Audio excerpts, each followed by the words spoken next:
Hi good morning. അപ്പോൾ നമ്മുടെ ഇന്നത്തെ റെസിപ്പി എന്ന് പറയുന്നത് ഒരു പൊട്ടറ്റോ കറിയാണ് കേട്ടോ. പൊട്ടറ്റോ കറി എന്ന് പറഞ്ഞിട്ട് തള്ളിക്കളയേണ്ട നല്ല ടേസ്റ്റി ആയിട്ടുള്ള പൊട്ടറ്റോ കറിയാണ്. നമ്മൾ വെജിറ്റബിൾ കറി ആയിട്ടാണ് ചെയ്യുന്നതെങ്കിൽ നോൺ വെജിറ്റേറിയൻസിനും വളരെയധികം ഇഷ്ടപ്പെടുന്ന രീതിയിലാണ് നമ്മൾ ഈ ഒരു പൊട്ടറ്റോ കറി തയ്യാറാക്കുന്നത്. കുറച്ച് ഇൻഗ്രീഡിയൻസ് മതി, പക്ഷെ നല്ല ടേസ്റ്റ് ആണ്. അപ്പോൾ നിങ്ങൾ ഇങ്ങനെ പൊട്ടറ്റോ കറി തയ്യാറാക്കിയിട്ടില്ലെങ്കിൽ ഉറപ്പായിട്ടും ട്രൈ ചെയ്ത് നോക്കിക്കോളൂ, നന്നായിട്ട് ഇഷ്ടപ്പെടും. അപ്പോൾ എങ്ങനെയാണ് നമുക്ക് നമ്മുടെ പൊട്ടറ്റോ കറി തയ്യാറാക്കുന്നതെന്ന് നോക്കാം. നമുക്ക് നമ്മുടെ ഇൻഗ്രീഡിയൻസ് നോക്കാം. ഞാനിപ്പോൾ ഒരു 350 ഗ്രാം ഉരുളക്കിഴങ്ങ് എടുത്തിട്ടുണ്ട്. 2 വലിയ ഉരുളക്കിഴങ്ങ് വലിയ പീസുകളായിട്ട് കട്ട് ചെയ്തെടുത്തിട്ടുണ്ട്. എന്താണെന്ന് വെച്ചാൽ നമ്മൾ കുക്കറിൽ വേവിക്കുന്നതുകൊണ്ടാണ് ഇതുപോലെ വലിയ പീസുകളായിട്ട് കട്ട് ചെയ്തെടുത്തിട്ടുള്ളത്. പിന്നെ ഒരു വലിയ സവോള സ്ലൈസ് ചെയ്തെടുത്തിട്ടുണ്ട്.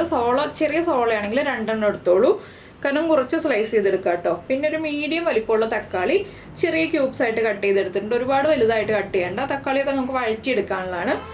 നമ്മുടെ എരിവനുസരിച്ച് പച്ചമുളക് എടുക്കാം. ഞാൻ ഒരു പച്ചമുളക് എടുത്തിട്ടുള്ളൂ. പിന്നെ മുളക് പൊടിയൊക്കെ ചേർക്കുന്നതാണ്. ഞാനിപ്പോൾ എരിവുള്ള മുളക് പൊടിയാണ് ചേർക്കുന്നത്. ഈ ഒരു കറിക്ക് എരിവുള്ള മുളക് പൊടിയാണ് നല്ലത്, കാശ്മീരി ചില്ലി പൗഡറിനേക്കാളും. പിന്നെ 4 അല്ലി വെളുത്തുള്ളിയും ഒരു ചെറിയ പീസ് ഇഞ്ചിയും ഒന്ന് ചതച്ചെടുത്തിട്ടുണ്ട്. നന്നായിട്ട് ചതയേണ്ട, ചെറുതായിട്ടൊന്ന് ചതച്ചെടുക്കുക. കുറച്ച് കറിവേപ്പില, 1 കപ്പ് തേങ്ങാപ്പാൽ. തേങ്ങയുടെ 1/4 പാല് മാത്രമേ എടുത്തിട്ടുള്ളൂ. അപ്പോൾ നമുക്ക് നമ്മുടെ കറി ഉണ്ടാക്കാൻ തുടങ്ങാം. അപ്പോൾ നമ്മൾ കുക്കർ ചൂടാക്കിയിട്ട് കുക്കറിലേക്ക് വെളിച്ചെണ്ണ ചേർത്തിട്ടുണ്ട്. വെളിച്ചെണ്ണയിലേക്ക് ഇനി നമ്മൾ ചതച്ച് വെച്ചിരിക്കുന്ന ഇഞ്ചി വെളുത്തുള്ളി ചേർത്തിട്ട് ഒന്ന് ഇളക്കി കൊടുക്കുക. ഇഞ്ചിയും വെളുത്തുള്ളി നന്നായിട്ട് ചതച്ചിട്ടുണ്ടെങ്കിൽ കുക്കറിൽ പിടിക്കും. അതുകൊണ്ടാണ് നമ്മൾ ഒന്ന് ചെറുതായിട്ട് ചതച്ചാൽ മതി എന്ന് പറയുന്നത്. ഇഞ്ചിയുടെയും വെളുത്തുള്ളിയുടെയും ഫ്ലേവർ ആ എണ്ണയിലേക്ക് ഒന്ന് പിടിച്ചു വരുമ്പോൾ നമ്മൾ സ്ലൈസ് ചെയ്ത് വെച്ചിരിക്കുന്ന സവോള ചേർത്ത് കൊടുക്കാം. അതിൻ്റെ കൂടെ തന്നെ കുറച്ച് കറിവേപ്പിലയും നമ്മുടെ പച്ചമുളക് സ്പ്ലിറ്റ് ചെയ്തതും ചേർത്ത് കൊടുക്കാം. ഈ സവോള ഒന്ന് വഴറ്റിയെടുക്കണം നന്നായിട്ട്. സവോളയുടെ കളറ് ഒന്ന് മാറി തുടങ്ങുമ്പോൾ നമുക്ക് അടുത്തടുത്ത ഇൻഗ്രീഡിയൻസ് ചേർത്ത് കൊടുക്കാം. അപ്പോൾ എന്തായാലും സവോളയ്ക്ക് ആവശ്യമായിട്ടുള്ള ഉപ്പ് നമുക്കിപ്പോൾ ചേർത്ത് കൊടുക്കാം. ഞാനൊരു 1/4 ടീസ്പൂൺ ഉപ്പേ ചേർക്കുന്നുള്ളൂ. ഇനി സവോളയൊന്ന് കുക്കായി കളറൊക്കെ ഒന്ന് ചേഞ്ച് ആയി തുടങ്ങട്ടെ. ഒരുപാട് കളർ മാറണ്ട, നമുക്ക് ബാക്കിയുള്ള ഇൻഗ്രീഡിയൻസ് ചേർക്കാനുള്ളതാണ്. അപ്പോൾ സവോള കുക്കായിട്ട് നമുക്ക് ബാക്കി കാര്യങ്ങൾ ആഡ് ചെയ്യാം കേട്ടോ.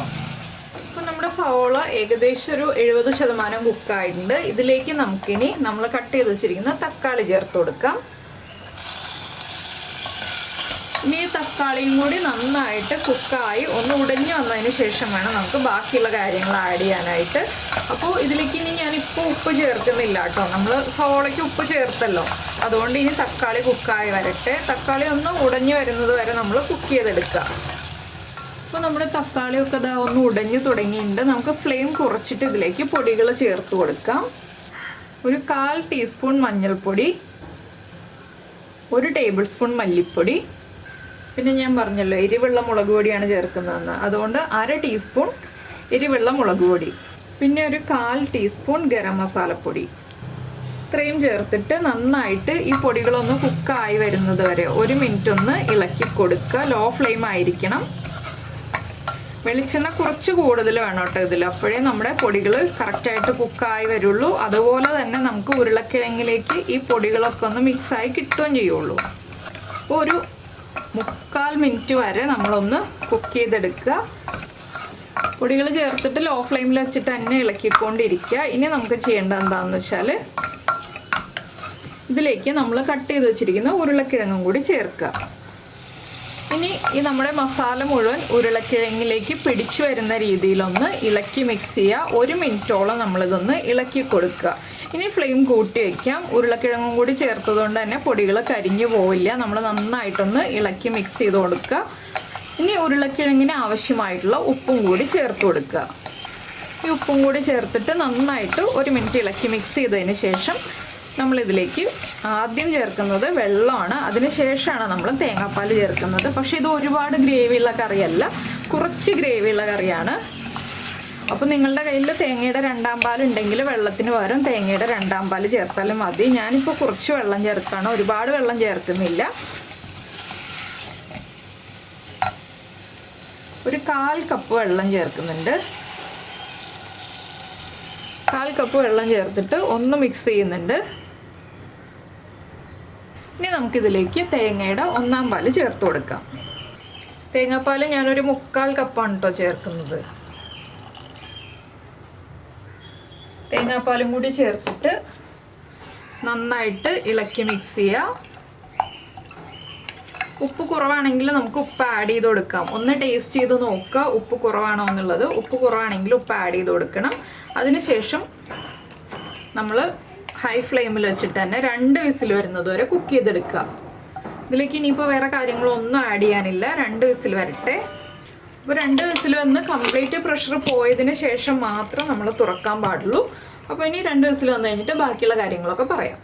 അപ്പോൾ 2 വിസിൽ വന്ന് പ്രഷറൊക്കെ കംപ്ലീറ്റ് പോയി നമുക്ക് കുക്കർ തുറക്കാം. കണ്ടോ, നല്ല തിക്കായിട്ടിരിക്കുന്നുണ്ട് ഗ്രേവി. ഇനി നമുക്ക് ഫ്ലെയിം ഓൺ ചെയ്തിട്ട് ബാക്കിയിരിക്കുന്ന 1/4 കപ്പ് തേങ്ങാപ്പാലും കൂടി ഒഴിച്ചു കൊടുക്കാം. അതൊന്ന് ചെറുതായിട്ട് ചൂടാവാനേ പാടുള്ളൂ, ഒരുപാട് ചൂടാവാൻ പാടില്ല.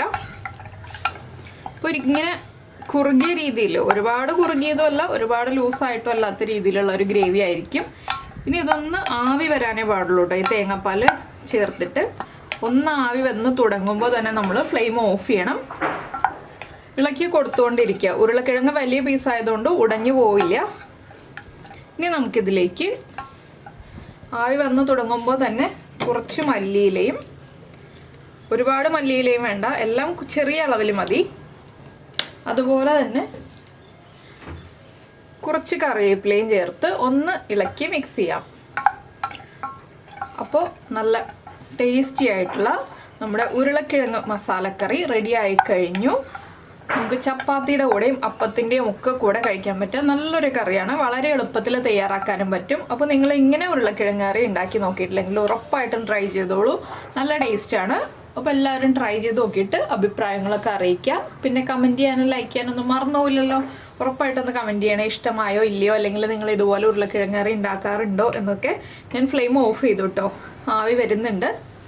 പിന്നെ നിങ്ങൾക്കിത് കുറച്ചുകൂടി ലൂസായിട്ടുള്ള ഗ്രേവി വേണമെന്നുണ്ടെങ്കിൽ തേങ്ങാപ്പാലിൻ്റെ അളവ് കൂട്ടുക. വെള്ളത്തിൻ്റെ അളവ് ഒരുപാട് കൂട്ടരുത്. അല്ലെങ്കിൽ ഞാൻ പറഞ്ഞതുപോലെ 2ാം പാല് ചേർത്ത് അളവ് കൂട്ടിയെടുക്കുക. വെള്ളം ഒരുപാട് ചേർത്തിട്ട് ഈ ഒരു കറി തയ്യാറാക്കരുത്.